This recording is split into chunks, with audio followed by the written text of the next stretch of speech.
Hello there, ladies and gentlemen, and welcome to another episode of Cookiecast. Today on Cookiecast, it's our wrestling podcast, Getting Over. It's the road to SummerSlam.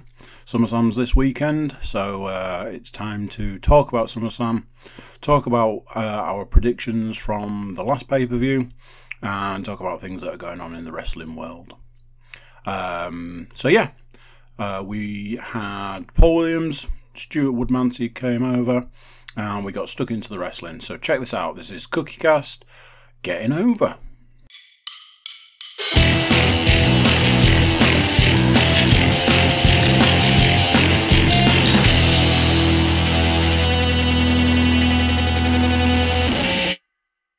One.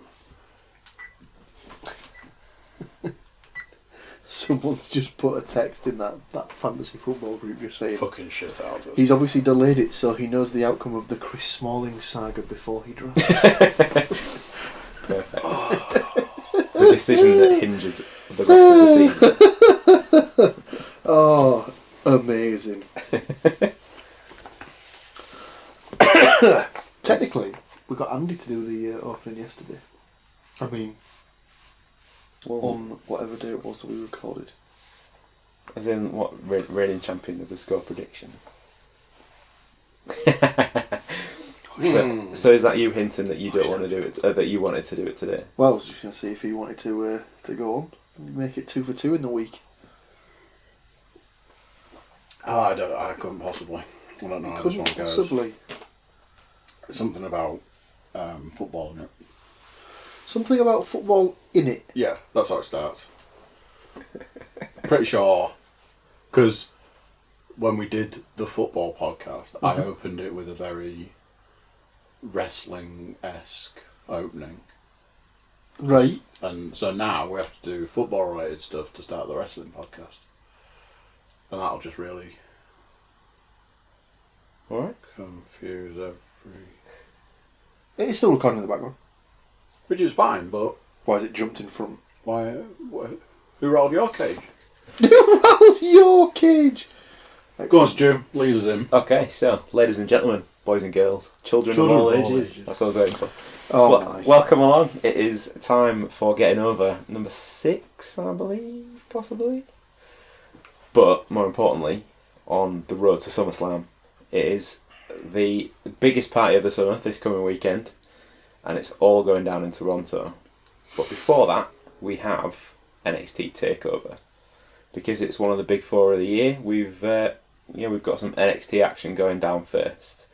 So I guess we should probably start though by it's number 7. Okay, number 7. Sorry, Yeah, lucky number 7 because it was a double bubble last time. Of course. So 5 and 6 back to back, very much like Back to the Future 2 and 3. So yeah, I suppose we should probably start by summing up last time around, where we had a little bit of our predictions action going on again. We did. So it was Extreme Rules that we were here to talk about last time, and we were all pretty even across the board predictions wise. Matches wise, I seem to remember from. I actually thought that one of the better matches of the night was the Cruiserweight title, which was right at the beginning in its usual slot. I did not watch the pre-show, so sadly I missed out. And as well, massive shout out to The Undertaker for absolutely pulling it round after the horror show that was him versus Goldberg at Super Showdown. It wasn't great. And everybody had kind of written the pair off, the two old. Well, watch that tag match because... Yeah, it was a very good match. I almost want to go back and watch it again. Oh, okay. Because... I'm just very confused. Apparently he's managed to get the draft changed, but I've just been given 2 draft picks. No. 6 and 9 apparently. What was I going to say? You wanted to go back and watch the Undertaker match? I wanted to go back and watch it again because I was watching it, but I think I was either cooking or tidying the house at the same time. Could Amy smell what you were cooking? Oh dear. He's officially retired, hasn't he? Yes! Very happy man. And without even a hint of irony, he obviously put a comment on that just said, finally, ... Yep. Well, it's time to bring out the rock-related puns, obviously. But yeah, predictions wise, I say we were all pretty even. Although those regulars amongst you might have noticed that we have a certain Mr. Moore and a Mr. Panas missing this evening. Mr. Panas. Technical difficulties eventually killed Matt. Yeah, well, yeah, that and jet lag. So hope Matt's recovering nicely from that. But he will be disappointed that he's not with us tonight. Will be disappointed on the basis that Matt won the predictions last time out. So Matt got 7.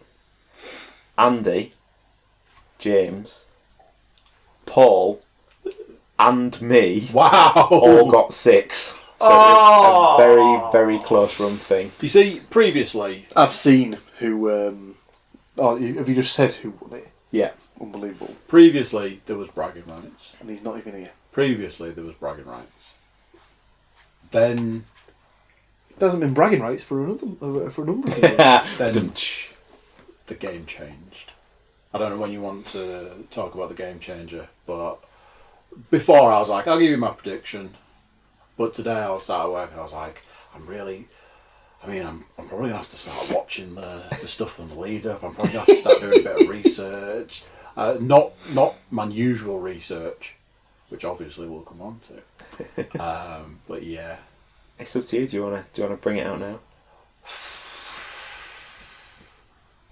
Let's do it at the end of the predictions, so we know what we're fighting for. Cliffhanger time. Right, so...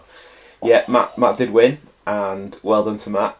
I'm pretty sure that he will be gutted to find that what we're about to talk about in a little while is going to be introduced from the next round of predictions. However, Matt's not with us, but he has submitted his predictions, so we'll go with that as we get to them. So, I suppose if you want to do any other business kind of besides predictions, we've had a bit of news of late. Mentioned that we've recently been to Progress shows. This week it's come out that Jim Smallman, one of the 3 owners of Progress and regular MC, ring announcer, general all-round personality for Progress, has announced that he's leaving the company after Chapter 100, which is in December this year.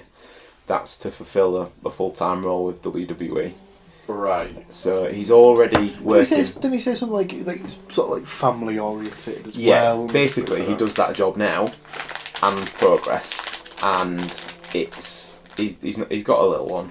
He's got more than one little one, I think, and he's not getting any time with the family. So personal decision. You've got to kind of respect Understandable, that. Yeah. You can't really argue with that. And it's already been touted that between us we're hopefully going to go to Chapter 99, which is in Sheffield in December. So that's his penultimate show. So hopefully that'll be good.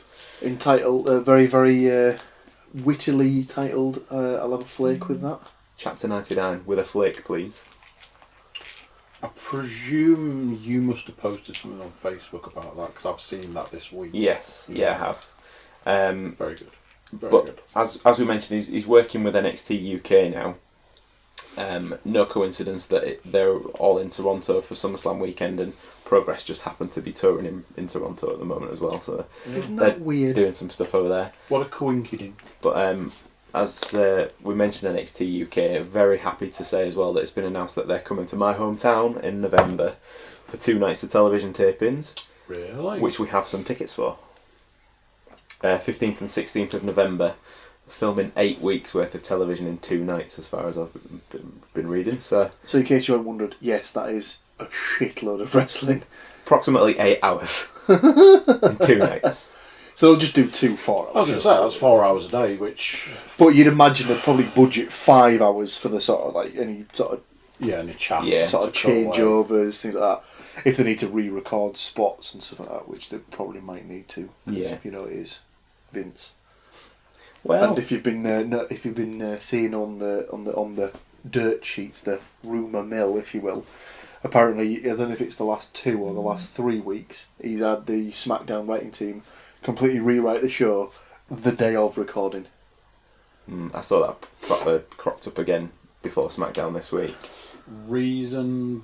Because he didn't like it. Not happy with it. Not happy with the way the show's been laid out, so he's not willing to take it on. It's interesting that, because we put Bischoff in. Turns out that when we spoke about Bischoff being put in as a SmackDown sort of creative lead before, he'd been hired but not let anywhere near the role at that time, even though everybody thought they were already in. And yet now it seems that he is in the job. They're laying out a show, and Vince is still... We always said that Vince would probably have the final say still, which is proven to be right, because they're still having to rewrite stuff on the day, which is just insane. I cannot imagine the pressure them guys are working under. How do they get that out to the talent if they're rewriting it on the day? They'll rock up to the arena nice and early, because I think they have to report in around, even if like it's an evening / nighttime show or whatever, I think they still have to be there from like midday. So it makes sense. They've got time, but it's still difficult. That it's a tight turnaround, especially when they've got to film stuff. Yeah, I wouldn't cope with that. What else has been announced recently? So this week we've had the announcement of the cover stars and the first details of WWE 2K20, this year's game. Yeah, we have. Which someone may have reminded me of last night when we were recording. On a different night of the week. When I saw that trailer, I was like, what is happening right now? Because one of the first faces is Hulk Hogan. And it's almost like the scenario is like his dinner party almost, isn't it? Because he's all like...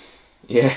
And then it's like Stone Cold. Yeah, that was a nice touch. Cold on, please. I enjoyed that. I was like, okay, so what are we doing? Is it a retro version of the game? Is it going to be like, the normal stuff, but it's going to be set? Like, you can have, like, Attitude Era, and you can have, like, the 80s stuff and stuff like that. Or what? Well... But then it just started showing, like, the recent people and stuff. And everybody mixed in together, because there's, like, a bit where, like, Braun Strowman's talking to Shawn Michaels, and they've got, like, replica belts up on the wall and stuff, but they're not to do with any of the people who stood near it, which is... But anyway, they've announced a few different editions, as they tend to do. So there's just the standard one, there's a deluxe one, which is with all like the DLC stuff that comes out afterwards. And there's a collector's edition one, which obviously interests me most of the time. They've been a bit hit and miss for the last few years. I did get last year's one, because last year was a Ric Flair one, which came with like a limited edition Funko Pop, and a replica Hall of Fame ring, which was cool, and a piece of one of Ric Flair's robes in like a little plaque thing, so that was pretty cool. This year I think it's alright, but I don't think it's like last year's standard, so I'm a bit on the fence at the moment. So this year's special edition one is the SmackDown 20th Anniversary Collector's Edition. It's going to come with the deluxe version of the game, so you still get all the DLC and all that sort of stuff. And there's going to be one of 3 autographed plaques, which is different, because it's kind of annoying that if you wanted all 3 you'd have to spend £390, which is not worth it, and you're not guaranteed to get 3 different ones in that pack either. No. So there's going to be SmackDown Legends, so there's a Kurt Angle signature, there's an Edge signature, and there's a Rey Mysterio signature, and it also comes with another little plaque which has a piece of actual ring skirt from SmackDown, from sort of the first era of SmackDown, if you like, when those guys were wrestling. And so it's all the DLC stuff, so you got like the year's worth of downloads, and there was rumours that they were going to do a SmackDown Here Comes the Pain remake, like a remastered edition, which if you have played all the wrestling games, that was one of the better ones, but maybe that might come as a download, part of the download stuff that you get. I'm not sure, we'll see what happens, because they haven't announced all of the DLC stuff yet. What was the one that was on the Super Nintendo? Was it Royal Rumble? There was a Royal Rumble on there, and there was... You put the cheats in, and then you can do like the massive like dive off the ropes and stuff. So yeah, that was announced this week, with Roman Reigns and Becky Lynch on the cover. So that's quite a big deal. Did you see the thing that Stephanie had tweeted about her being the first female on the cover? It's true. She's the first. It's not. It is. It's not. No, right. It is. China was on a SmackDown cover. It's the first one, I think. No, it's the first. The thing is, it's the first female on the 2K cover, because the developer changed. So she is right. Oh, whatever. It was quite funny because it was one of those memes where it was like a case of like someone had put like, you had one job. I can't believe that you've picked that out as the problem with that. Go on. Because Stephanie McMahon herself has been on the cover of Day of Reckoning, which was an all WWE game back in the day. But again, not a 2K game, so she is technically right with what she said. Oh dear God. So yeah, that's kind of like the brief roundup of stuff that's been happening really recently. A little bit of the UK stuff, and obviously the 2K thing's always a big announcement every year. Probably a time that Jim Ross used to dread, seeing as that's why he got fired one year, but with the Ric Flair thing. But we'll move on. We'll move on to the events of the coming weekend, and NXT TakeOver Toronto, taking place on Saturday night. It's in the Scotiabank Arena, which is the old Air Canada Centre. What time is that kicking off? And do you know what temperature it'll be? It's 7 PM Eastern Time. Okay. Which means it'll be... What? Midnight. 12 over here. So yeah, that's in the shadow of the CN Tower and the Rogers Centre, where the CFL and MLB stuff goes on up there. It's quite a packed card really, considering, because it feels like they've normally got about 5 matches for NXT, but they've chucked an extra one in this time as well. All of the NXT titles are on the line, and there's the addition of the finals of the Breakout tournament, which they've been running on NXT TV over the last 4, 5, 6 weeks maybe. And there's also a grudge match as well with Candice LeRae versus Io Shirai. I need to ask you about this because I've not been keeping up with NXT, I must admit. I've had a bit more time, weirdly, because that never happens, but I've actually been watching more of the weekly stuff at the time, like the week that it's out, rather than binge watching it. So I've been keeping up with it. I've been keeping up with the tournament, and it was the question specifically about the female match. It's mainly about... Has Candice LeRae turned heel? No. Has Io Shirai turned heel? Io Shirai has turned heel. So she was in a feud with Shayna Baszler for the title, didn't win. At the end of the last match that she had for the title, she absolutely flipped out on Shayna Baszler and I saw that. laced into her with like sticks and chairs and all sorts. Didn't she do something with like a mask as well or something? I'm just making sure. Io Shirai had a mask when she was in Japan, but she's only used it as part of her entrance gear for WWE. So with that, Candice LeRae was like on Io Shirai's side. She basically was all up for helping her out, and then she lost another cage match to... Sorry, Io Shirai lost the cage match again to Baszler, and at the end of the match, Candice LeRae came out almost to console her, and then turned heel on Candice and absolutely laced her with a chair off the top of the cage and all sorts of stuff. And nice. her whole persona's changed from this sort of happy-go-lucky, smiley Japanese lady to... Smiley Japanesey lady. To everything's black. Her whole entrance is darkness with a bit of strobe lighting. I think the music's changed as well, so they've gone full-on character change. We've got the NXT tag titles, the Street Profits versus Undisputed Era's Bobby Fish and Kyle O'Reilly. What I'm looking forward to the most is the NXT North American title match. It originally was between Velveteen Dream and Roderick Strong, but with the recent addition of one Mr. Pete Dunne, who is UK based. So yeah, he's great. He's really good. The Shayna Baszler, aforementioned, is in a title defence against Mia Yim. And the main event of the evening is the NXT title match, which is a 2 out of 3 falls match between Adam Cole, who's currently the champion, versus Johnny Gargano.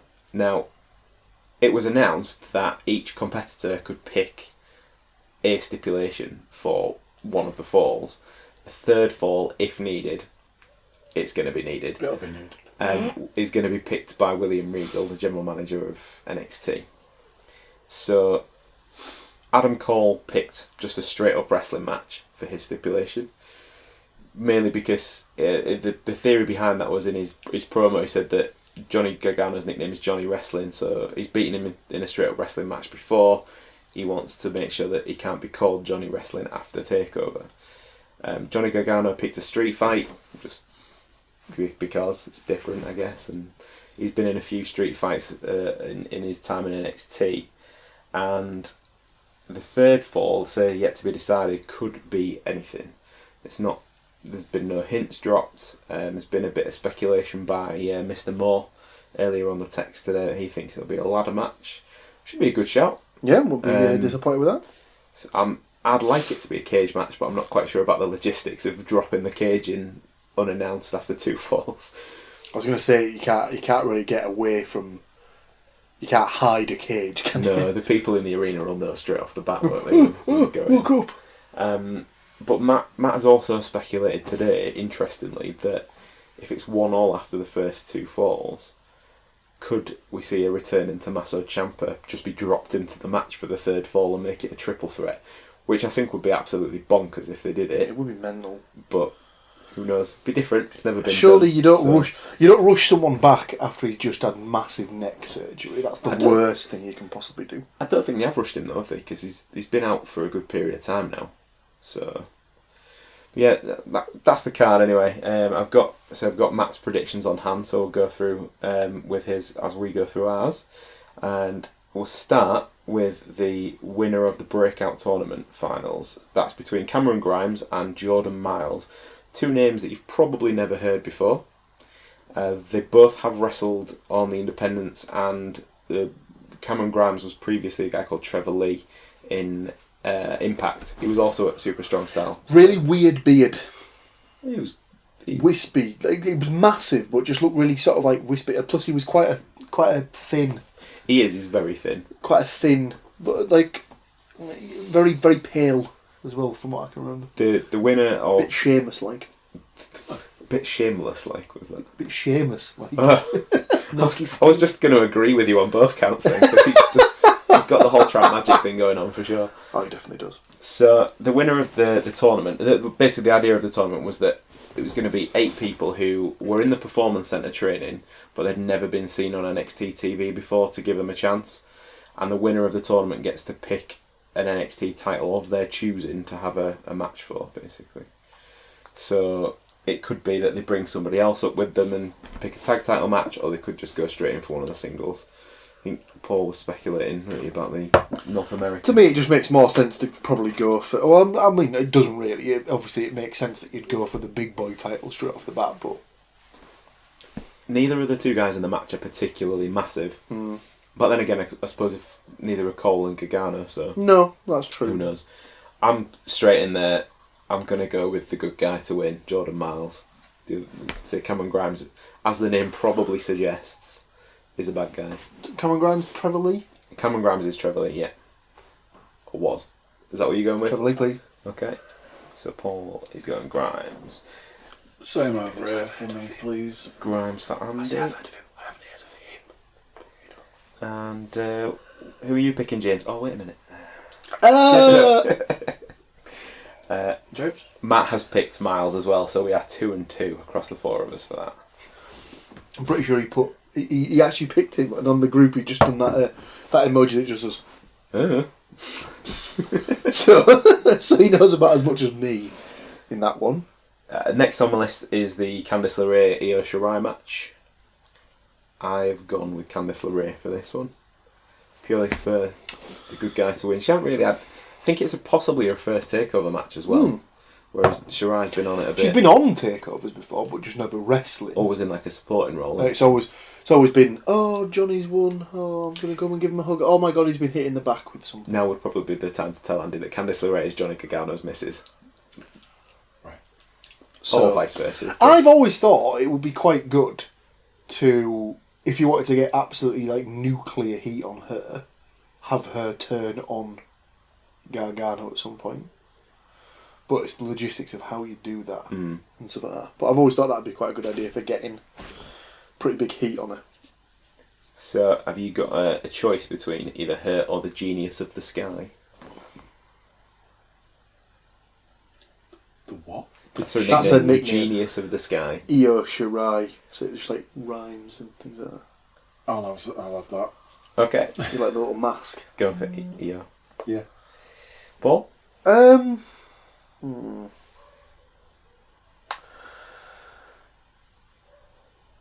also go for Io Shirai, mainly because you don't want to. You want to keep the heat on a bit on a heel. I think she can lose, but then still flip out again to keep the heat on it. Yeah, really. I suppose you can have her lose, but then attack the babyface to get her heat back, as Jim Cornette would say. There's also a reason that I've picked the two good guys in the first two matches, but we're about to get into that. Because the next match on the list is the Street Profits versus Undisputed Era's Bobby Fish and Kyle O'Reilly for the tag titles. Do you want to hazard a guess? Chuck a prediction in there first, Paul? Eden Hazard a guess. If you like. It better be a real prediction, though. Way! Excellent.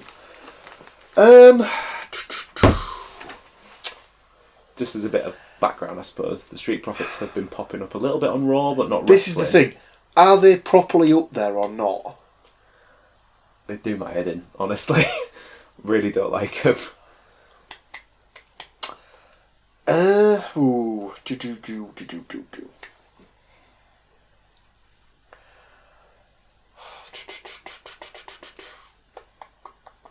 Stick me down for Fish and O'Reilly. Okay. Just to keep the belts in NXT if they've gone, like, basically. Matt has also gone for the Undisputed Era. Yeah, but he went for it in a way where he was like, he put his little insider knowledge thing on it and called them Red Dragon. Because that's what they used to be called on the Independents. But Matt was texting that to me, I knew who he meant, so that's fine. Andy? I mean, the guy's called Bobby Fish. That's his real. I think that is his real He name. has That's his legitimate name. Spectacular beard and moustache Oh, he combination does. as well. He does have a fantastic waxed moustache. Yeah, stick me out for Bobby Fish. Okay, And whoever he is with. Kyle O'Reilly. Here we go. So Barbara O'Reilly. That's a clean sweep. Baba O'Reilly. We've all got a title change coming in that match, and I'm gonna blow my load right now because I'm gonna explain why. So the prophecy, if you like, by Adam Cole has been foretold that the Undisputed Era will hold all the titles in NXT. In November this year, coming up, we've got their annual War Games pay-per-view, where it's traditionally a team versus a team, 2 rings put together and a massive cage above the whole thing. That's gone on for like the last couple of years, but it's a throwback to an old WCW concept. In the back of my mind, I'm thinking this is the last takeover before then. I don't think there's any other big events. I think it's just TV all the way through. And why not have one of the teams have all the titles going into the biggest match? So, I mean, feasibly, the titles could change hands on TV because they do that from time to time. But in my mind, it makes sense because they've been plugging this storyline kind of on like the slow burn for a little bit. So I think not only will Undisputed Era win the tag titles, but Roderick Strong, member of, will also win the North American title, and therefore Adam Cole will win the NXT title match as well. So that's kind of all of mine. It's not the worst. It's not the worst theory I've ever heard of. Yeah, but we all know how this goes. There's tradition. Well, yeah. So that I guess that leads us on because I'd picked Roderick Strong. Matt also agreed with the theory. He had two theories that he said that it'll either be that or he could see the Undisputed Era ending up with nothing and then being moved up to the main roster. I think NXT need Undisputed Era too much at the moment, but officially for the predictions he did also pick Roderick Strong for the North American title. And bit of audio gold for everybody there, Paul. enjoy the video for that as well.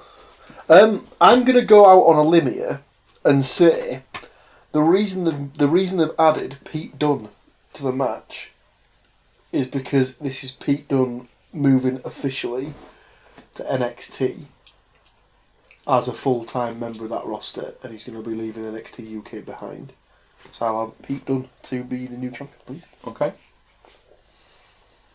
Andy? I would second that motion. Oh dear. So Pete Dunne. Mm-hmm. Oh god. The reason I'm not picking him, because I've thought weirdly spent too much time thinking about NXT this week. And I think the more I think about it, the more I can see happening what I said before about the 4 titles going on to Undisputed Era. And instantly there's then going to be a team against them. Because you've got Velveteen Dream and Pete Dunne. And can you dive behind the curtain, pass out the Find the tissue? man behind the curtain. Yep. And Pete Dunne, Velveteen Dream, Johnny Gargano, and one other guy to be the instant 4-man team against them at War Games. They had that last year, didn't they? Like Pete Dunne was part of the team last year for the War Games. I guess, but yeah, that's another reason why I don't think him. So sticking the women's title match in the middle of all that madness, the Shayna Baszler Mia Yim match. They've been building Mia Yim up for weeks. She's like, she's the HBIC, which is, because it's PG, head baddie in charge, not head bitch in charge. Bullshit. She's been attacking Jessamine Duke and Maria Schaefer, who are like the other two of the UFC women's fighters that came across to WWE. So it is just Shayna Baszler kind of on her own, as they keep sort of building up to. They've made Mia Yim look really good for the last few weeks, but the last promo on NXT this week was terrible for her. Shayna Baszler just completely shot her down, and which is worrying, because Baszler's not... Well, she's getting better, but she was never really good at promos. No, I guess, but the in-ring stuff is probably more where her strong point will lie. Yeah. So, can't see a change happening just yet. It's Mia Yim's first title match. I'm picking Shayna Baszler still. Same for Andy? Yeah. Yep. And Matt has gone against the grain with that one. He has gone Mia Yim. Paul, what you got?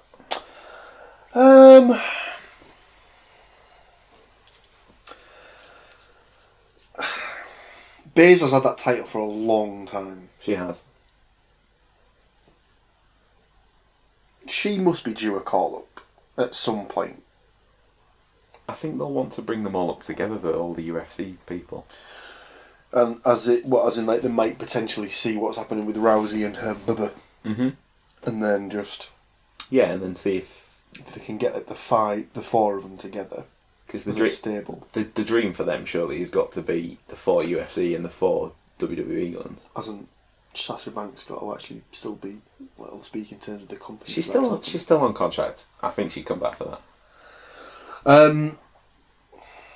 I think you might have a shot at seeing her at SummerSlam yet as a surprise. Well, maybe. Stick me down for Baszler, even though I've just, I think a good shout with some points there, Matt, if you get that right, because we've all gone the other way. Ooh. So, Johnny Gargano, Adam Cole, the score, and the third stipulation, and the winner, obviously. Matt has gone Adam Cole to win 2-1, with a ladder match being the final stipulation. I have gone Adam Cole to win 2-1. And I'm just going to stick the cage match on there, purely for the fact that I'd love to just see how it happens if they do it. So, when you were saying about it,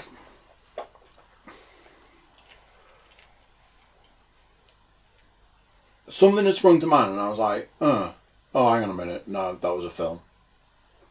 But, pretty sure in the first Sam Raimi Spider-Man, the way they bring the cage down in the wrestling match that he has is in pieces, and they swing the individual pieces down to make the cage. Yeah. The problem you still got with that is, where is the cage coming from?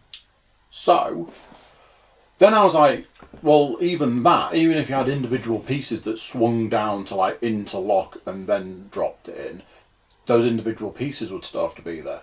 But I think it's like, sometimes you see it like UFC events, they have like the massive flags, or the massive like, they look like almost like satin sort of thing, that they could just drape over each individual piece, put them all up in the rafters, put those over, nobody bat an eyelid. Mm.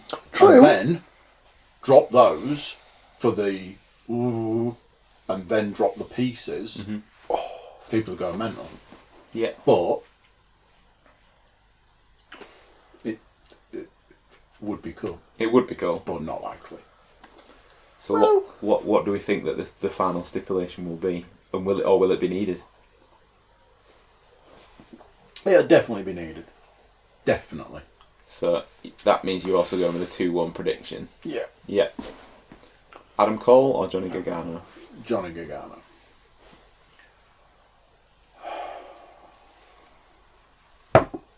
So the first one's a standard wrestling match. Standard wrestling. Well, then a street fight. I don't know which order it will be because they've not.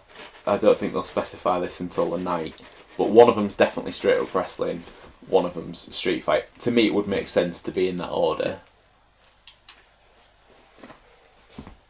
Tables, ladders, chairs. TLC to finish. Ooh. That takes Matt's ladder match and raises the stakes somewhat. I don't like all the hot potato they've been doing with the title. So, Stick me down for Cole. yeah, I'll also go 2-1. yeah.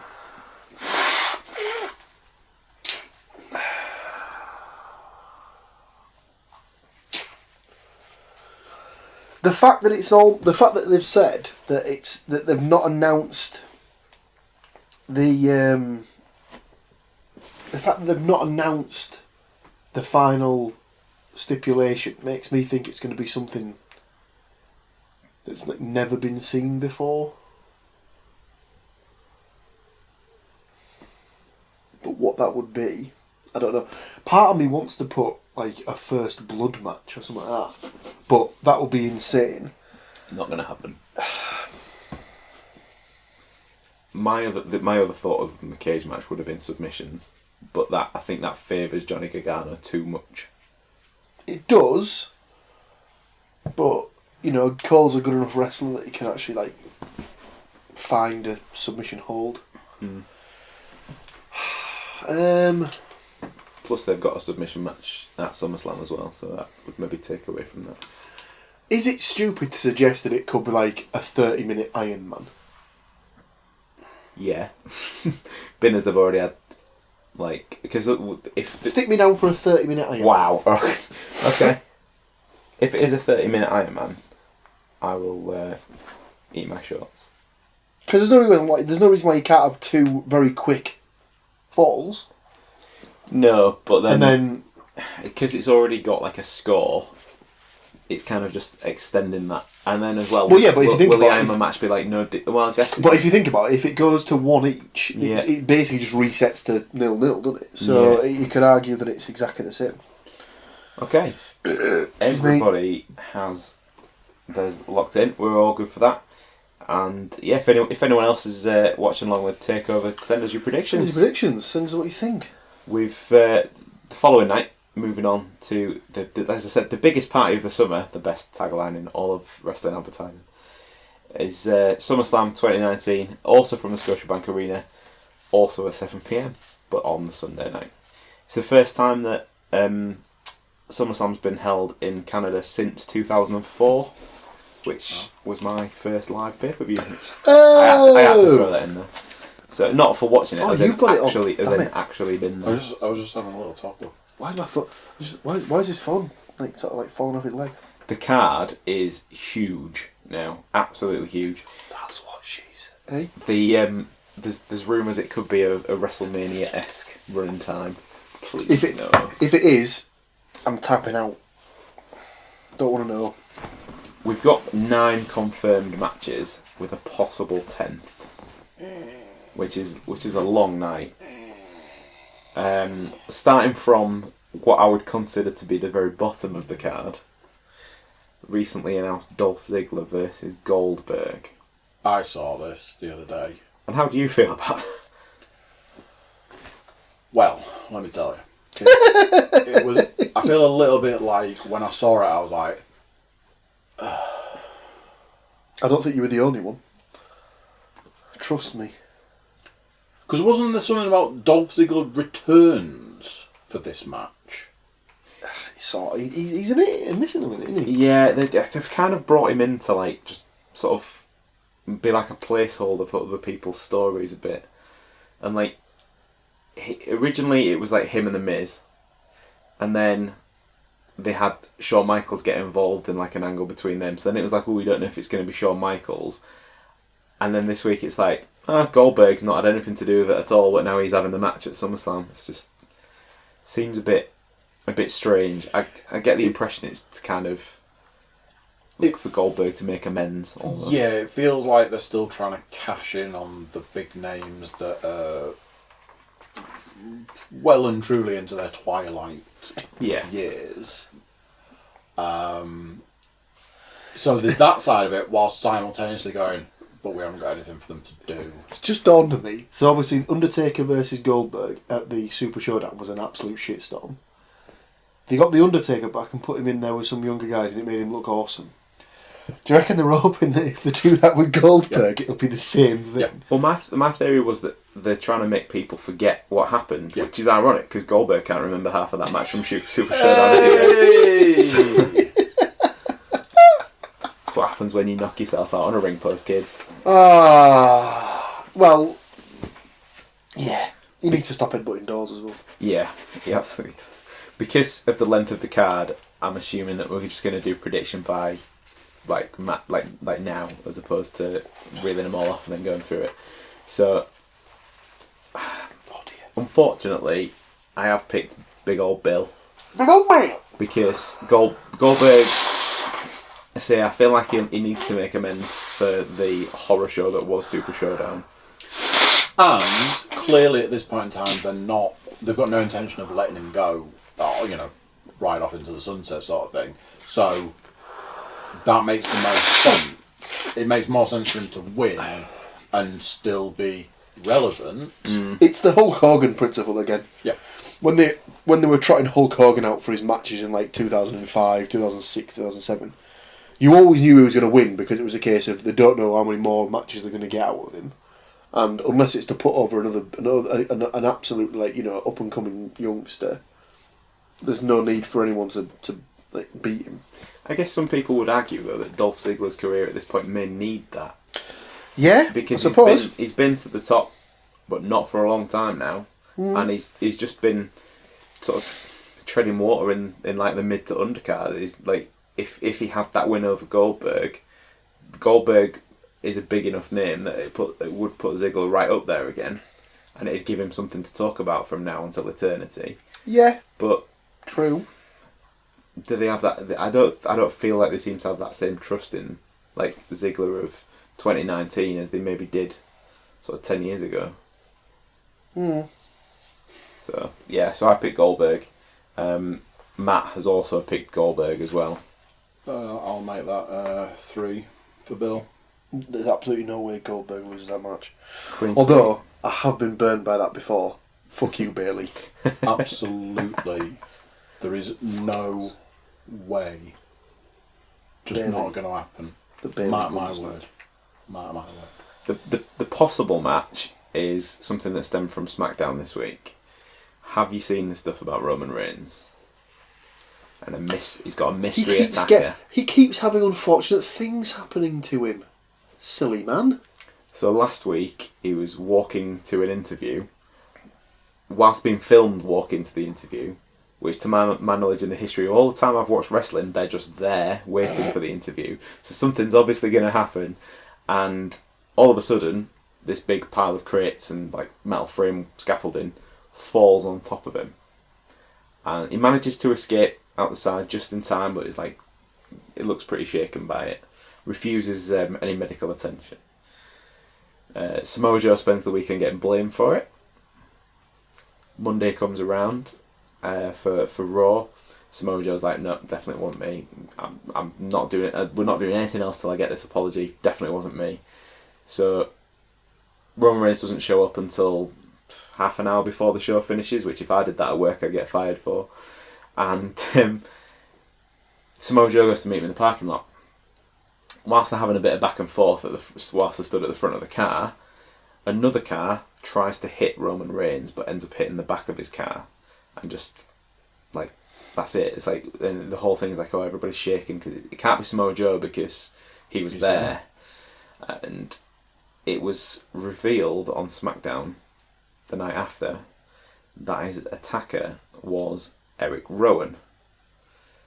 The revelation comes from a confession that was beaten out of Buddy Murphy. So somebody who's nothing to do with the whole situation. And that's where they've gone with it. So whether it'll actually turn out to be Eric Rowan or not at this point, still don't know, but that's where they're laying the blame. Eric Rowan is the big red-headed, bearded dude who hangs around with everybody's favourite vegan. The planet's champions. Although they're not anyone's champions anymore. No. So...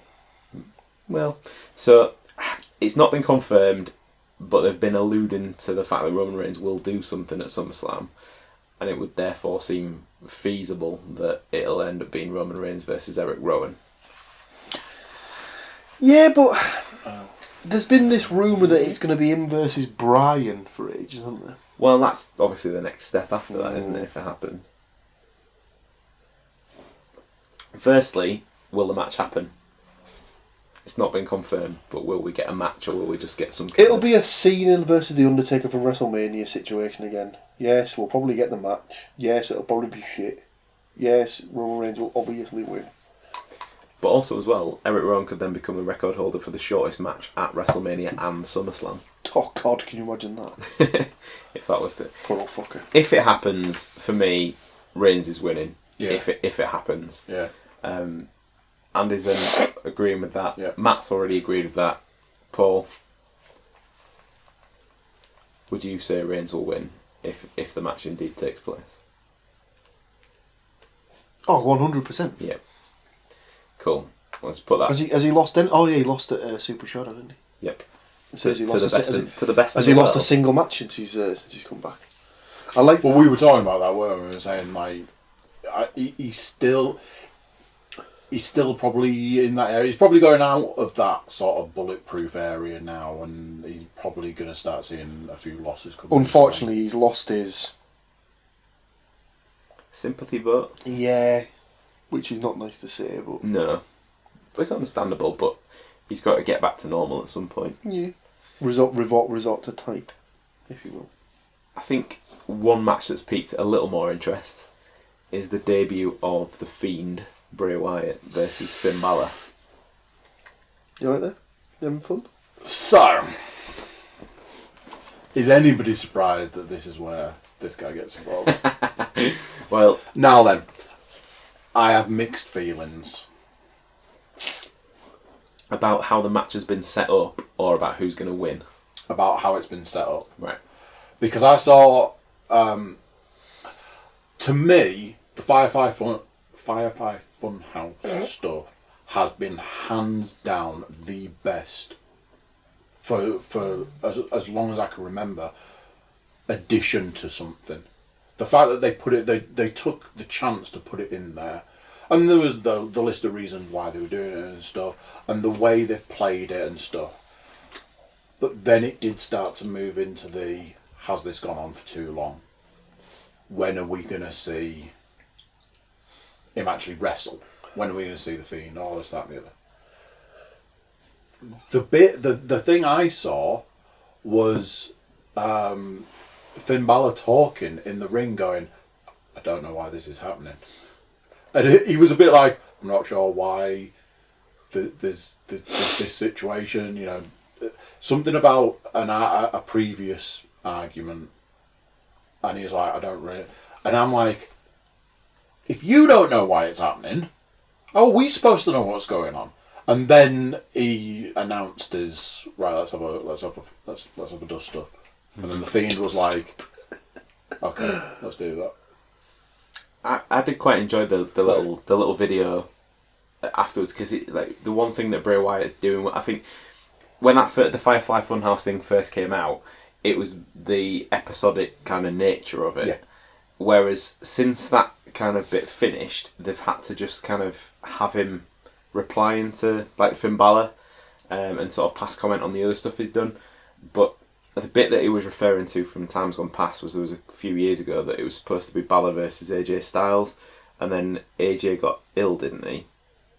I think there was some sort of flu or there was some sort of virus within the camp, if you like, and the match at last minute got changed to Balor and Wyatt. Is that right?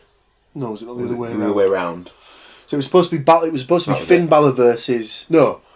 It was supposed to be the Demon versus Sister Abigail. That's right. And something happened where Bray got injured, I think. So it ended up being where as the storyline went, they said something like Shane McMahon's or Stephanie McMahon's calling a favour, or whoever was the general manager at the time, like Kurt Angle's calling a huge favour for SmackDown's GM, and we've managed to get AJ Styles for the night. So it was like AJ Styles versus Finn Balor as like a one-off, and it was a case of SmackDown's owed one, and that never got cashed in. So like the build for that match then, I did get that the wrong way around, was the whole Wyatt Finn Balor thing, and it never happened. So that's kind of where it's gone back to. But the character now that there's the Fiend is completely different to the character that it was before. I've also quite enjoyed the fact that the surprise attacks, as much as a surprise attack can be, playing a bit of music and turning all the lights off, has been on the Legends so far, because there was the Raw reunion thing with Mick Foley. Yeah. He's also been after Kurt Angle, hasn't he, as well? And was there somebody else? Well, he did attack. He attacked Balor first, didn't he? Balor was first, and then it's been the Legends. But I don't know. I'm still down with it. I think that they did right to move away from like the full-on 5-minute episode of Firefly Funhouse. They did. But it could have been like a few weeks shorter. Does it feel like we're gonna see a bog standard WWE? Here's the ball. Oh, and I've dropped it. Is it gonna be they had such an opportunity with this, and it already feels like we're gonna be sitting here in a month's time going, yeah, that was not good. For me, like it feels very much like Bray Wyatt's going to win because it's his debut as the Fiend. Can't see that any other way. And the only destination for this whole thing at some point has got to be the Demon versus the Fiend. Yeah, and which was going to be my question. Yeah. So Finn Balor and the Demon are classed as two separate characters. Yeah, I suppose. Because Finn Balor is just the extraordinary man that does extraordinary things. Like he can stand on his head brushing his teeth or something. Like. Excellent. But yeah, they are still, like, I guess classed as separate. And we know, because of the amount of work that must go into making him up as the Demon, he can't go out as Finn Balor. Because my question was going to be, is this a match between the Fiend and Finn Balor, or is it a match between the Fiend and the Demon? Well, it's been advertised as Finn Balor versus the Fiend. Yeah. So it's that writes itself. And they're very protective of the Demon character. That writes itself. So the Fiend wins. Finn Balor walks away and just does I know somebody who'll be able to beat you. It's the Mick Foley Cactus Jack Triple H story all over again, isn't it? I guess. I am not ready to face you at the Royal Rumble, but I know someone who will. Take off the mask, open the shirt, show that you've got the Cactus Jack stuff on, and then you've got the transformation of my mind will allow me to go to some sick places that I just can't go to as myself. But when I become the Demon, I'm not the same person. I'm transformed, etc., etc. And stuff like that. I feel like that's something that they'll want to do at WrestleMania. Yeah. But it would make sense to say for WrestleMania. That's got WrestleMania written all over it. There's no way they'll put an 8-month build into it. It's just not going to happen. It's too far away. I think. I'm sure that's what the end result will be, but it feels like they'll have some sort of placeholder again in the middle where they'll go off and fight other people for a time. But I think as well it'd be interesting to see how Wyatt copes with the mask, because he's never had to wrestle in a mask. So that was going to be my other question. So my other question is, when he comes out, because the coat's got like coattails, the mask. Obviously, there'll be the contact lenses. There's the mask. How much of that is he going to take off? I reckon just the jacket. So I was like, if he takes the jacket off, he could still be in wrestling garb or whatever under the jacket, that's probably not a problem. But he's going to have to wrestle in the mask. Yeah. If they take the mask off to wrestle the match, then there's no point in him being that character. So I reckon the mask, I wouldn't expect that to come off. Kane did it for years. But Kane was very heavily in the mask first and then took it off later. I think he's going to have to keep it. Like, I can only presume he would be practicing yeah, a lot. I mean, he'll have a bit of an idea from like doing the bit parts on Raw and SmackDown over the last few weeks in terms of what his movement's like and how well he can see and all that sort of stuff. So I think he'll be okay. I think it's just because we've not seen like a full length match yet. Like you say though, they've got the performance center as well for him to try stuff like this out. So yeah. So is everybody going Fiend for all white? the way. Yeah. All the way. Paul? Same here. Yeah. Aside from the weird returning of Goldberg, we've also had another legend return. I'm not doing the air quotes because I'm being rude. It's a bit of a weird one for me. Basically, SummerSlam's in her hometown. So I forgot about that. So here comes Trish Stratus. The 7-time women's champion facing off against Charlotte Flair, who has now surpassed the record, even though she only held the belt for a short period of time at Money in the Bank. After was it Bailey that won that match? Yeah, that was right. That's right. Absolutely no way. There's absolutely zero chance. My word. So yes, Bailey wins this match. We've ended up with essentially Hall of Famer against potentially one of the greatest female wrestlers, or just wrestlers of all time, building up that way for Charlotte Flair. Again, it's got the returning legend thing in her hometown. They're doing it for the feel-good factor. Are they going to put Trish over? Have they got anything else in mind for her? It's one of those things, isn't it? Like, I mean, like it's the Goldberg principle of at this point, does it make any sense for them to beat her? But Charlotte's quite a big deal, and they don't like to dish out losses to her just willy nilly. I'm know with this one. Going Flair all the way. I think Charlotte Flair is too big of a current character to have a lose to somebody who's not going to be there. Yeah, I can't see anything else other than a Charlotte Flair win. Matt's also picked Charlotte Flair as well, so same again. Andy's going for Charlotte Flair. Yeah. Is Paul going to buck the trend? I think you're going to have to, because unfortunately it's we're all going down the same route these days. Bear in mind as well that these predictions do mean just a little bit more. Oh, it's not a little bit more. We're talking a whole world of difference. Before, it was just, I got all the predictions. stick me down for Flair, but with a little sort of caveat of shady finish. Wouldn't surprise me. The daughter of the dirtiest player in the game. The second dirtiest player in the game. The man has an audible reaction to his name.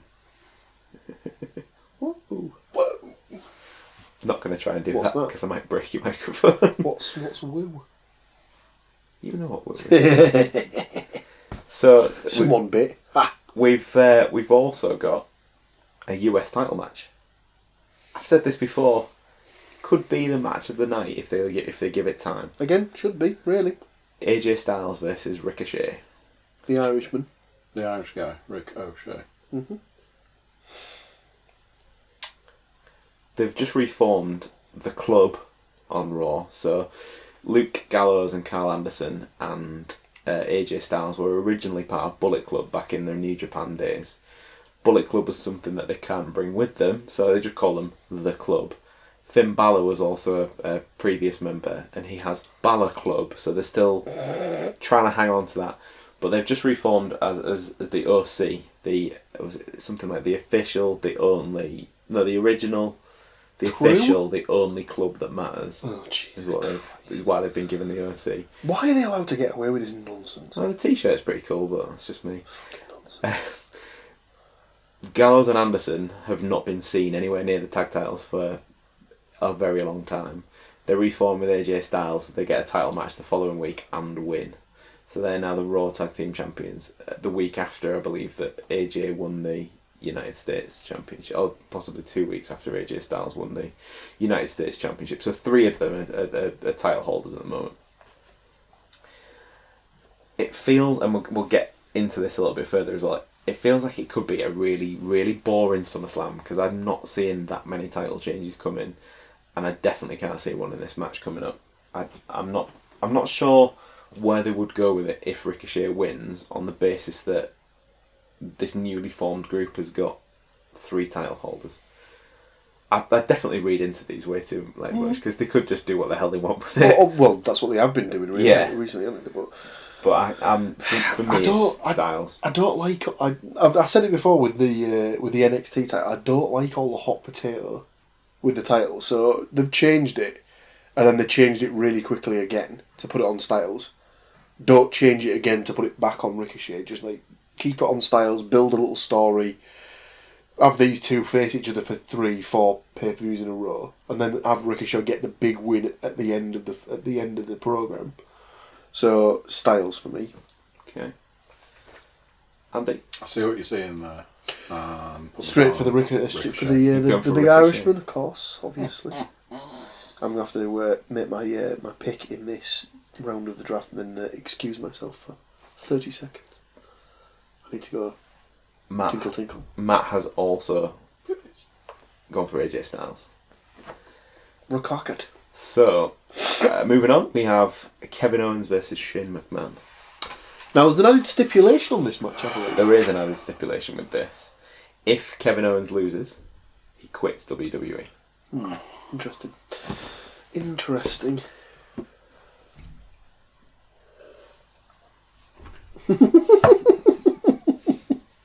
I know this comes up every single time. Why are we still having to deal with Shane McMahon? So, it's... Oh, no. Whilst I agree with that statement... Wholeheartedly. It's the second biggest show of the year.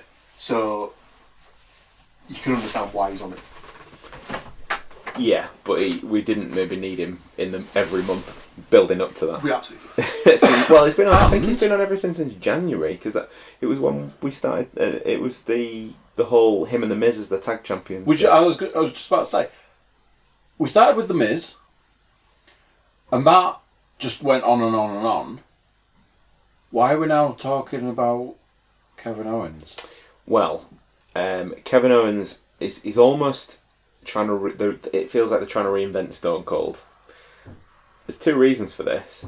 One, because Kevin Owens has now become the guy that speaks out against, like the bad boss, the people's champion thing. Yeah, and he's also adopted the stunner as his finishing move. There was that as well. So, which, I mean, it's not like Stone Cold's gone. Like I was saying, he's in the trailer for the new game. He turned up at Raw for the celebration. There was a video floating around of him tearing it up afterwards. Yeah. Then there was another video of him going, I have absolutely no intentions of riding off into the sunset. He might not be very much a part of it at the moment, but he's still around. Yeah, he's always going to be like the ambassador, isn't he? Yeah. Like if they need a big name to wheel out to something. Yeah. If he's free and it's extra cash, I guess, in his pocket. But yeah, I know what you mean. I think that it's been that long since he wrestled that I feel like the stunner is okay to be used again. If it's just the stunner that he adopts, cool. If he tries to like copy and just repeat the character, people will see through that pretty quickly. Like a reboot. Yeah. And again, I guess that's like a thing just in general life at the moment, that like there seems to be... We reboot everything. Yeah. We reboot absolutely everything. And no matter how much we complain about it, people still... they wouldn't do it if we didn't embrace it. You know, you complain about, like, Disney are on a massive, just, like, every single property that they've ever had, they're just rebooting. They're rebooting stuff that's still, still current, because they're going to reboot Pirates of the Caribbean. The last I checked, they were still in contract for another, at least one, if not two films in that franchise, and they're rebooting it. It's like, reboot is the word of these years. But yeah, that's... I'm okay with it so far. I think one of the better parts about it is that Owen seems to have been given a bit more free rein on the microphone. So promo wise, it comes across like much more like he seems much more passionate about like what he's saying, and like it comes across as genuine rather than, oh my god, Shane, you're such a bad man. Like it does come across pretty well. I think this week on SmackDown they had this like face off with them two in the ring, and Owens asked him he said if I'm putting my career on the line, then you should have the balls to do the same. And Shane was like, well, I'm smarter than you, I don't need to do that. If only one of them's career's on the line, either there's only two ways it's going. Owens can't lose because he's not going to leave, or they're going to have him lose, leave, and then come back 2 weeks later. And I think that takes the edge off that, and they've done that too much over the last few years. They've done that. They did it back when CM Punk walked off with the WWE title. They've done it other times since. But Shane McMahon had a "if I lose, I won't wrestle anymore" match this year. But won. So, yeah. But it's a bit. Is that how that's going to go? Every time he wrestles, it's going to be somebody's career's on the line. I'm not sure. I still, because it's very one-sided in the stipulation, and it's not directly affecting Shane McMahon. That kind of suits his character. But I'm picking Kevin Owens all day long here. Yeah. Whatever the reasons are you've just given, stick me down for Kevin Owens for the same reasons. Matt has also picked Kevin Owens as well. It's just another one of those ones where there's no way he's not getting fired. He's not leaving. He's clearly going to be there for a large time. Unfortunately for you, Stu, you are going to have to calculate which is the match that's going to decide this. I'm already looking at that. Yeah, because we're all going the same route. We've picked six matches so far, and if the the only person essentially who's gone any different is Andy with his Ricochet pick. Yeah. So let's see how the next ones turn out, shall we? Let's do this. So we'll move on to the SmackDown Women's title match. The match that has effectively come out of nowhere, not in a style of Randy Orton, although I do have something to mention about this shortly. It's still Bayley, who, mark his words, will definitely not be the champion or win. Fucking bullshit. Versus Ember Moon. Ember Moon was picked by Bayley herself to be like the person to receive the title match at SummerSlam. Ember Moon's not been in any matches to earn it. She's lost twice, I think, since the pick was made, and then was put in a sharpshooter forever by Natalya on this week's SmackDown. So she's not exactly looked strong, because the woman she's facing at SummerSlam, Bayley had to come out and save her from Natalya, which was a bit weird. Can you smell that? I smell a heel turn. Really? Big time. For who? Ember Moon.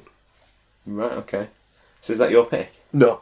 My pick is Bayley, but then in the aftermath, Ember Moon attacks her, turns heel. That makes no sense to me. Makes absolutely no sense whatsoever, but this is the WWE we're talking about, so. Okay, so Paul is pulling the Moon. I've picked Bayley. Howard Moon. I've picked Bayley because there's absolutely no way she'll win. You boys, mark my words. This is the start of the Ember Moon rising. This is where the predictions are going to start to differ, because I've picked Bayley, he's picked Moon, Matt's picked Moon, so we're all... It's Bayley for this guy. Ooh, excuse me. 2-2 on that one. I'm not sure that'll feature particularly high up the card. I'm not sure that many people bothered by it because it's just been thrown together and the booking seems really off. But if Moon turns heel as Paul predicts, I think she'd win the title. But I can't see that happening just yet, so I'll stick with my pick. We'll move to the other women's title match, which is the Raw women's title match. Becky Lynch versus hometown hero Natalya. The man. The man. Not and the man. WWE 2K20 cover star, we should now say. The first 2K cover. Becky Lynch. So, I'm not too sure with this one. I have gone with a pick, but I could see this one going either way. But then the reason that I have made the pick is because of the 2K announcement. I was just about to say, for me, at this point in time, there is only one winner for that. So I'm assuming that you're going Lynch as well then Yeah. after, yeah. Matt has also gone for Becky Lynch. Oh God. What will we go for? I was going to say Lynch. But You don't put her on the front cover of the game, and then have. I mean, you absolutely don't. At the point, But this is that the game's WWE. coming out. But again, this is WWE, and they don't really give a flying fuck what you think. I know they don't. Um, I write to them on a weekly basis and tell them how terrible they're doing, and they never write back. they never write back.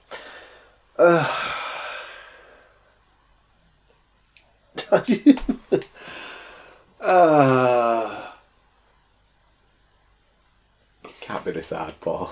Yeah, That's what she said. yeah, fuck Hey! it, fucking stick me down for Bailey as well. Bailey? Whoa. She's not even in that match. Becky Lynch. Yeah, that's the one. Not only could she never win that match, she can't win a match she's not in. My word. She's not winning the Raw title. The two men's title matches are still to come, and I'm gonna leave, as WWE should, the WWE title to last. The Universal title match, one Brock Lesnar, the reigning defending Universal Heavyweight Champion of the world. You reckon Kofi Orton will be going on last? I would hope it would. Oh, I was just thinking. So? At this point in time, you've said the magic words. Hope. I don't care who Brock's wrestling against. I couldn't care less. It could be Brock in a 13-man wrestling match. I'm still going with Brock. Okay. Who is he wrestling? He's wrestling the Beast Slayer, Seth Rollins, the man that beat him at WrestleMania for the title, that then he cashed in the Money in the Bank on unexpectedly at Extreme Rules, which we actually didn't discuss early doors. I thought I was convinced they were going to keep the Money in the Bank case on him until SmackDown goes to Fox in this big money deal, and they haven't. And I'm not sure why. It seems a very like they've almost changed direction at the last minute, which is definitely not what they do all the time. But it's done now. The case has been put to bed for the rest of the year until next year's Money in the Bank. The case has been put to bed. Literally. I should have said case has been laid to Case has rest. been closed. That's the one. But yeah, One missed opportunities. so he's back. He's champion. He's been absolutely smashing the crap out of Seth Rollins for the last 2 weeks. Hospitalised him? Well, they put him in an ambulance, and then Lesnar stood in front of the ambulance and then rabbed him out the back of it again, and then F5'd him onto the bottom of the trolley that he was on. And then this week comes out, Rollins obviously not 100%, has a steel chair in hand. Brock don't give two shits about a steel chair, just absolutely rips him a new one. But Rollins still cut a promo after Brock had left and said it doesn't matter what state he's in, he'll be at SummerSlam and he guarantees that he'll beat him. Which to me says dodgy finish. So if Rollins is issuing a guarantee and he does win, he ain't winning the title. But I'm done with you. I've just gone Lesnar outright. Yeah, all day, every day. Like I say, there's very few people out there, and I know he gets beaten.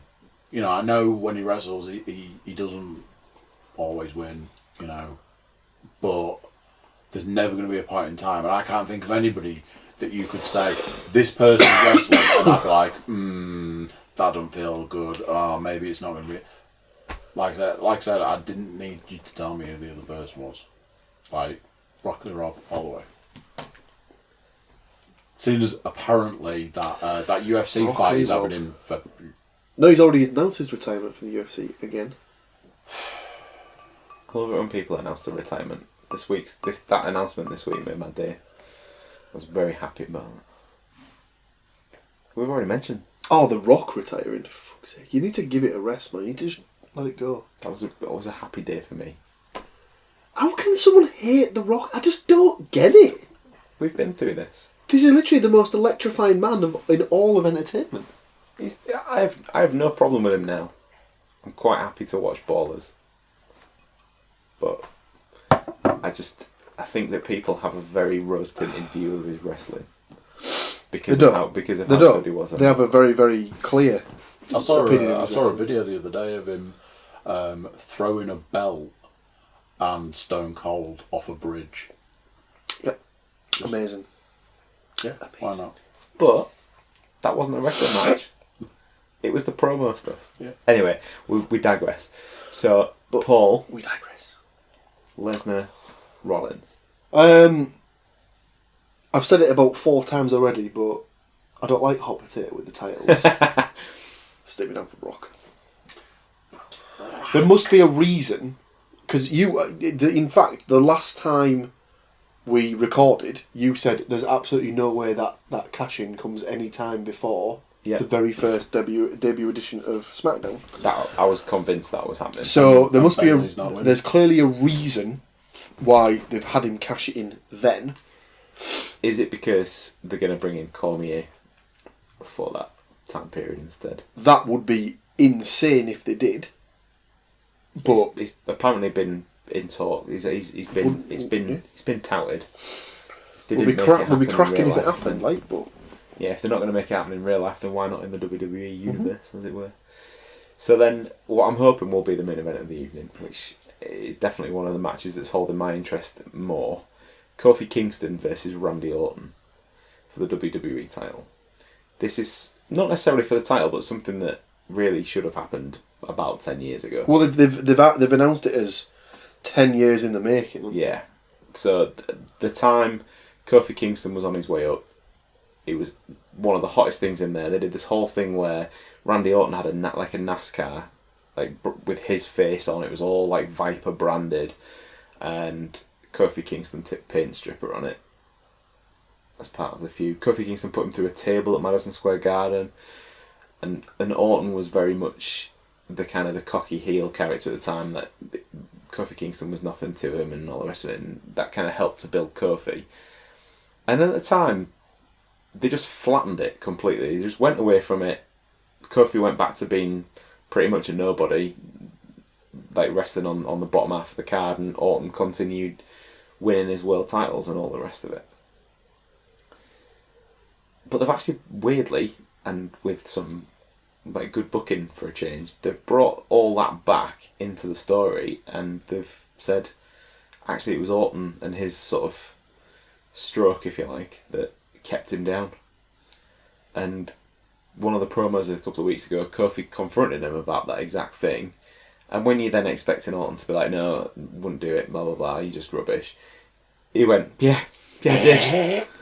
As a complete swerve. So yeah, that was pretty cool. I enjoyed that. Fuck you, bitch! And there's been some really good sort of promos. There've been some, one thing that WWE are really good at all the time is the video packages and the sit down interview kind of version of it. And they've had both of the Orton and Kofi to kind of tell their side of that story in the last 2 weeks, and they've put all the historical footage to it, and it's been really good. So I'm really looking forward to that. Back in the day, Orton obviously had the upper hand on it. I'm picking Kofi.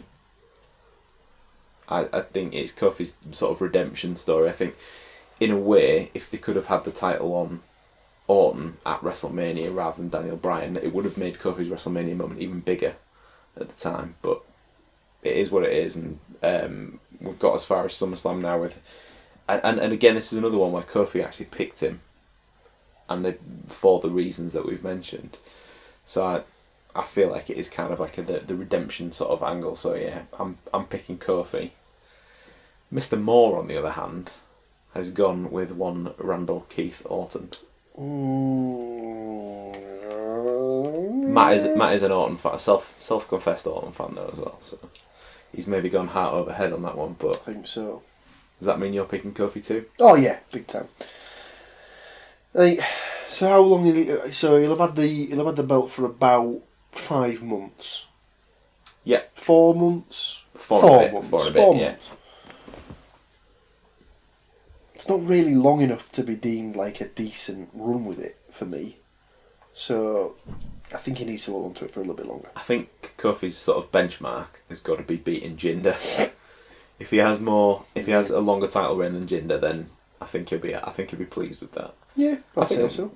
Type of bloke he seems to be, he's probably just chuffed up in the first place. Well, yeah, exactly. if you'd have asked him like where he was at, like say 2 years ago, I imagine he never thought he'd be the world champ. So one of the things that Matt was saying as well was that when we talked before about the Undisputed Era in NXT, if they do get brought up, it just feels like that the Undisputed Era will just feud with the New Day, which, based around what I've seen on both, I would hope that Undisputed Era absolutely destroyed them. There was talk of I'd seen someone had like fantasy booked a scenario where it was the Club with, I think it was Nakamura versus the Undisputed Era. That would be fucking awesome. That would be awesome. So we've got one prediction left. Andy, who are you going with? Kofi or Orton? Okay. Oh! Okay, so Randall Keith. We've talked a bit of Extreme Rules from last time. We've talked a bit of Brit Rest.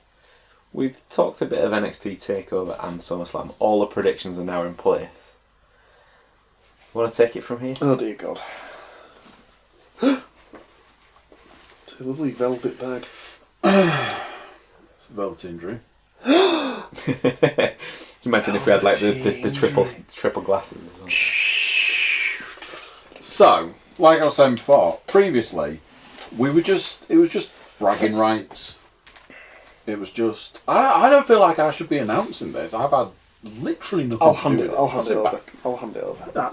But it was just, if I remember rightly, at the end of last episode, it was actually yourself that sort of put this forward. It was suggested. And that is the amount of work I put into it. It was something that I was like, that'd be kind of cool. We should have probably jumped on it a little bit sooner. And that's what I was sort of saying. I was like, I feel we've kind of dropped the ball on this one, that we've not done something we should have done. If we're going to talk dropping the ball with relates to this particular thing that we're about to unveil, we've got to talk Panas and Mr. Moore, because James couldn't be here tonight and he technically might have had a claim. Yep. Matt, unfortunately with his jet lag's not joined us tonight and he might have had a claim. And then they should have wrestled. That could be literal street fight. Yeah. Is that not the way that was going?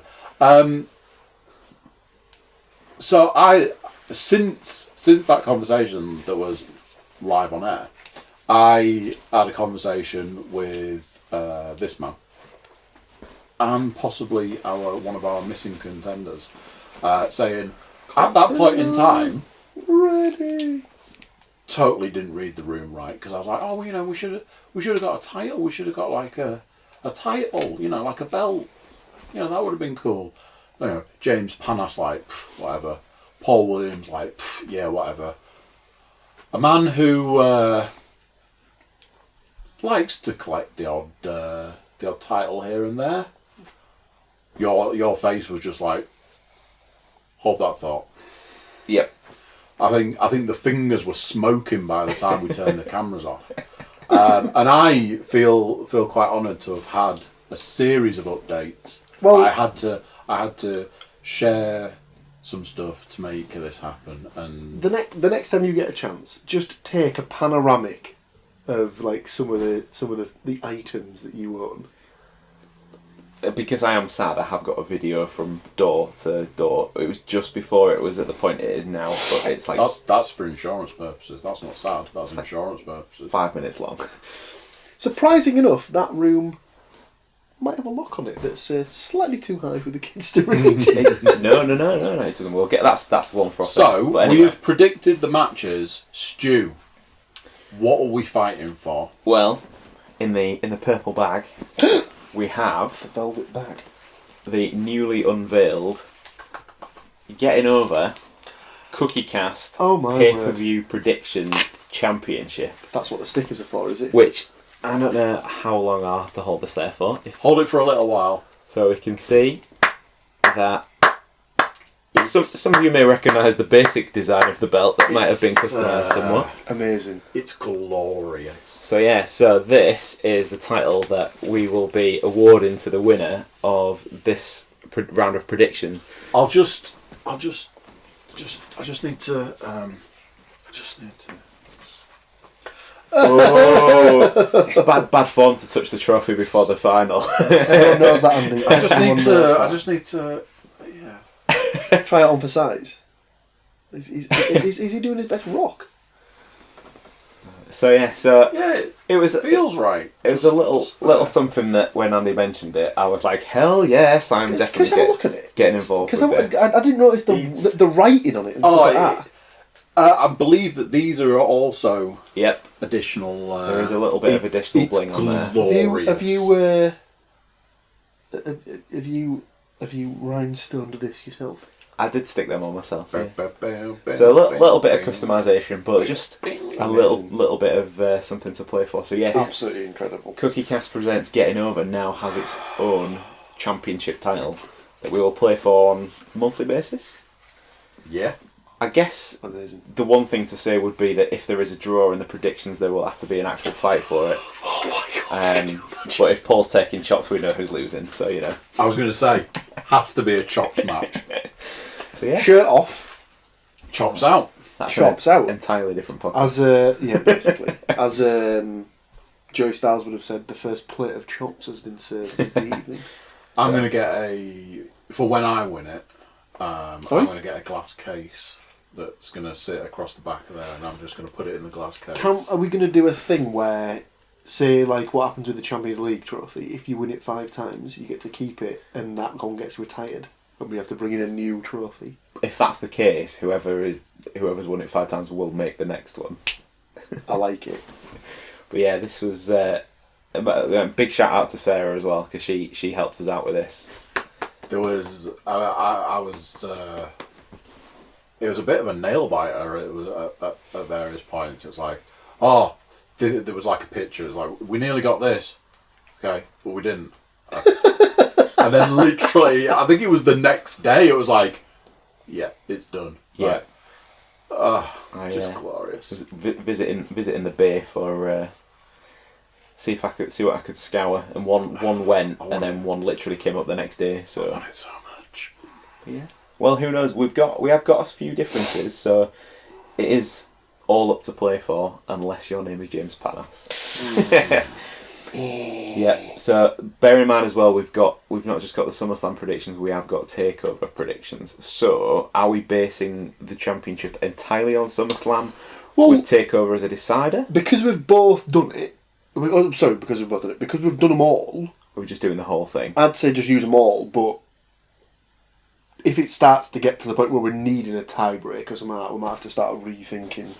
Okay. Well, we have done. got some different predictions, so hopefully we won't get to that point. But yeah, there it is, the Cookiecast. Getting For an ownership kind of thing, will it physically move to each individual person? Like, if you win the predictions this night, are you just going to take it home? Or, because what I'm thinking is, if Matt wins, do we then have to like drive ship to it Newcastle to him I think that's a good excuse to get him down in person. to get a picture of him, obviously wearing it, to put up on like the closing bit of the podcast, for him to then potentially have to ship it back if he loses the next. Well, it's not going to happen because he's not going to win. So Oh, shots fired. Shots fired. Who won last? Yeah, if this had been introduced a month earlier, then yeah, this would have been in the possession. I mean, that's of, just timing, isn't it? It's just yeah. unfortunate the timing on that It's one. like, Obviously, when I win it this time, it can just be here. It can just sit around. And then I'll definitely be doing an Andre on it. I'll be found in some local belt makers getting a complete replica made going, no, I don't know what you're talking about. No. Well, I thought you meant Andre the Giant there. I didn't realise you meant Andre from the league. When you said when you were going to say Andre, I didn't know who Andre from the league was, so I assumed he would be going out and drinking a full 24 case of beer. Can you also put a regular sized can in your hand and make it look like it's one of those tiny little dingy cans? So yeah, so that is it. It's just cool. I hope everyone likes it. Tune in to the next episode of To Getting see Over. who is the inaugural holder of the Getting Over I'm so excited. Pay-per-view predictions championship. Yeah. Just a thing of beauty. There you go. I knew that Paul had there you go. You can have a, Just beautiful. if he does the thing that he does with my replica belts, he'll put it on his shoulder and just spend the next 10 minutes doing this with it now. Here we go. Not very eco-friendly. What you mean? Well, I'm not the planet's champion. Yeah, unfortunately I didn't have the budget to make it a spinner title, but you know, that's it. Beautiful. Alright, anybody Excellent. else got anything else to... Is there AOB? I have no AOB. No, we're good. All set. It's called the ball. Right, thanks everyone Follow for the listening bouncing on. ball. Yeah. Hopefully you enjoy SummerSlam and Takeover. Give us your predictions as Let us know your usual. thoughts. And yeah, enjoy the weekend. Au revoir. Thank you, bye. Bye-bye. Well, wait. No, not yet. Thank you, bye. Why not yet? Why not? Because I couldn't get out of the chair. Oh, I see. I did not get as usual. Something about holding this just makes me want to keep doing it.